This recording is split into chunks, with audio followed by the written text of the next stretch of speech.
शिरूर तालुक्यातील करडे हे गाव या नात्या कारणामुळे नेहमीच चर्चेत असतं. या गावाची खासियत म्हणजे इथे पुढाऱ्यांपासून समाजसेवकांपर्यंत आणि व्यावसायिकांपासून संतांपर्यंत अशी सर्व प्रकारची लोक तुम्हाला पाहायला मिळतील. पण हल्ली हे गाव काही समाजकंटकांमुळे वेगळ्याच कारणांसाठी चर्चेत आलंय. काही महिन्यांपूर्वीच करडे गावचे सुपुत्र व वाघोली येथे स्थित ॲडव्होकेट शरद बांदल यांच्यावर दाखल झालेला खोटा 307 म्हणजेच हाफ मर्डरचा गुन्हा हे त्याचे कारण. ॲडव्होकेट बांदल व त्यांच्या पत्नी या वाघोलीमध्ये वकिली व्यवसाय करतात. गरिबीतून वर आलेले बांदल यांनी कुठलाही आधार नसताना स्वबळावर शून्यातून विश्व निर्माण केले. मात्र परिस्थिती सुधारल्यानंतर स्वार्थीपणाची भावना मनात न बाळगता ज्या गावाने आपल्याला लहानाचे मोठे केले त्या गावाचे, तेथील लोकांचे आपण काहीतरी देणे लागतो या भावनेने त्यांनी नाना प्रकारे प्रयत्न केले.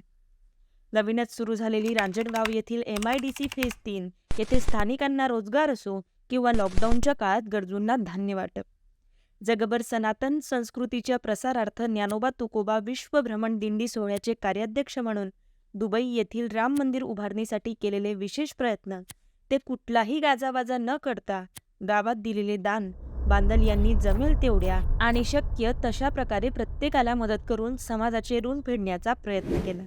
मात्र लवकरच आपण वैयक्तिकरित्या फक्त ठराविक लोकांपर्यंतच पोहोचू शकतो, पण राजकारणाद्वारे पूर्ण गावाचा विकास शक्य आहे हे लक्षात येताच त्यांनी आगामी ग्रामपंचायत निवडणूक लढवण्याचा निर्णय घेतला.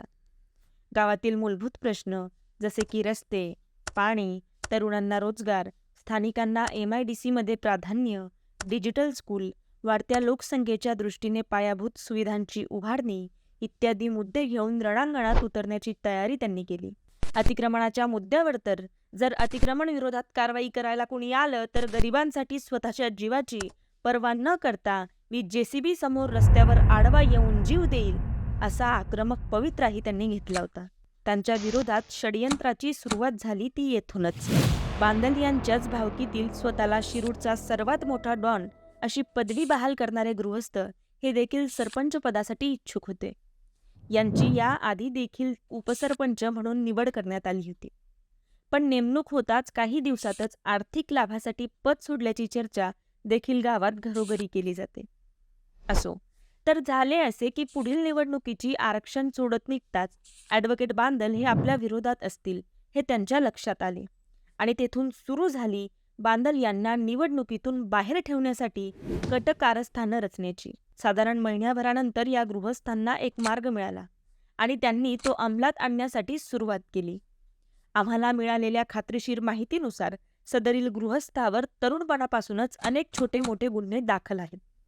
यापैकी 307 व आर्म्स ॲक्ट अंतर्गत अनेक महिने तुरुंगात असल्याच्या काही काळापूर्वी हे गृहस्थ आर्थिक अडचणीत असताना ॲडव्होकेट बांदल यांनी कुठलाही विचार न करता भावकीचे संबंध मनात ठेवून व माणुसकीच्या नात्याने त्याला उदरनिर्वाहासाठी 1,00,000 रुपये हात उसने दिले. पुढे याच गोष्टीचा फायदा घेत त्याने ॲडव्होकेट बांदल यांना पैसे परत करण्याच्या बहाण्याने घरी बोलावून त्यांच्यासोबत वाद घालून त्यांना उकसावण्याचा प्रयत्न केला. त्याची खेळी ओळखून बांदल यांनी तिथून काढता पाय घेण्याचा प्रयत्न करताच आपला गेम फेल जाईल या भीतीपोटी त्याच्या अल्पवयीन मुलाने आणलेल्या चाकूंनी बांदल यांच्यावर वार करण्याचे प्रयत्न केले.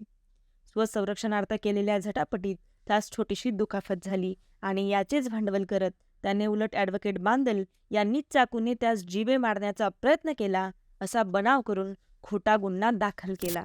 विशेष म्हणजे या संपूर्ण घटनेत कुठेही त्याच्या बायकोचा संबंध नसतानाही लोकांची सहानुभूती मिळवणे, बांदल यांची मानहानी करून त्यांना आगामी निवडणुकीत हानी पोचवणे, तसेच सदरील तथाकथित घटनेला गंभीर स्वरूप देऊन पोलिसांवर खोटा गुन्हा दाखल करण्यासाठी दबाव आणणे, यासाठी माझ्या बायकोला बेदम मारहाण केली अशी खोटी फिर्यादही दिली.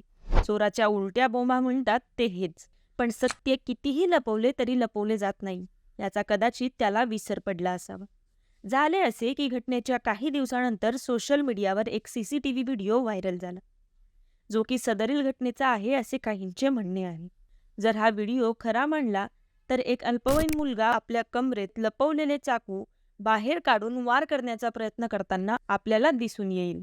भेट घेताना आपल्या अल्पवयीन मुलांकडे चाकू लपवायला देणे हे सामान्य वागण्यातील बाब आहे असे मी तरी आजपर्यंत कुणाच्या तोंडून ऐकलेले नाही. भेटायला येताना चाकू सोबत घेऊन येणे हे त्या गृहस्थाचा उद्देश कुठल्याही शंकेविना स्पष्ट करते. याचाच अर्थ हे सगळे व्यवस्थितपणे प्लॅन केलेले असून बांदल यांना फसवण्याचा व त्यांची बदनामी करण्याचा अतिशय तुच्छ, घाणेरडा व खालच्या पातळीचा प्रकार असल्याचे निष्पन्न होते. आपले कारस्थान सर्वांपुढे आल्यामुळे बांदल यांच्या प्रती त्याचा राग अजूनच उफाळून आला आणि ॲडव्होकेट बांदल यांनी गावाची शोभा वाढवण्यासाठी तयार केलेला आय लव्ह करडे सेल्फी पॉइंट बोर्ड त्याने गावातील काही तळीरामांना थोडेफार पैसे देऊन दारूच्या नशेत पाडायला लावला. या सर्व समाजकंटकांची नावे व त्यांचा या कृत्यामध्ये असलेला सहभाग तसेच त्यांचे इतर काळे धंदे यांचे ठोस पुरावे बांदल यांच्याकडे असून गुन्हा दाखल झाल्यास त्या तरुणांचे भविष्य अंधारात येऊन त्यांच्या कुटुंबावर बिकट परिस्थिती ओढवू नये या भावनेने त्यांनी पोलीस तक्रार दाखल करणे टाळले असल्याची चर्चा देखील परिसरामध्ये जोर धरत आहे. हा सर्व प्रकार एवढा किळसवाना आहे की कुठल्याही सामान्य इज्जतदार व्यक्तीला कुणास मदत करताना संभ्रमात टाकेल. अडचणीच्या काळी आपल्याला परोपकार भावनेने मदत करणाऱ्यांप्रती कृतज्ञता तर सोडाच, पण क्षुल्लक राजकारणासाठी एवढा मोठा कट रचणे ही बाब निश्चितच माणुसकीवरचा विश्वास उडवणारी आहे. ही बाब फक्त बांदल यांच्यापुरती मर्यादित नसून प्रत्येक सामान्य व्यक्तीसाठी खाडकन डोळे उघडवणारा एक धडा आहे. मदत करताना पुढच्या व्यक्तीला नीट पारखून घेणे व तो मदत करण्याच्या लायकीचा आहे की नाही हे तपासून मगच पुढचे पाऊल उचलणे ही यामागची शिकवण. चोहो बाजूंनी असत्याचा मारा होत असताना कोणीतरी सत्याची बाजू मांडणे हा धर्म समजून केलेला हा खटाटोप. आपण हा व्हिडिओ शेवटपर्यंत पाहिला त्याबद्दल आपले आभार. एक हितचिंतक.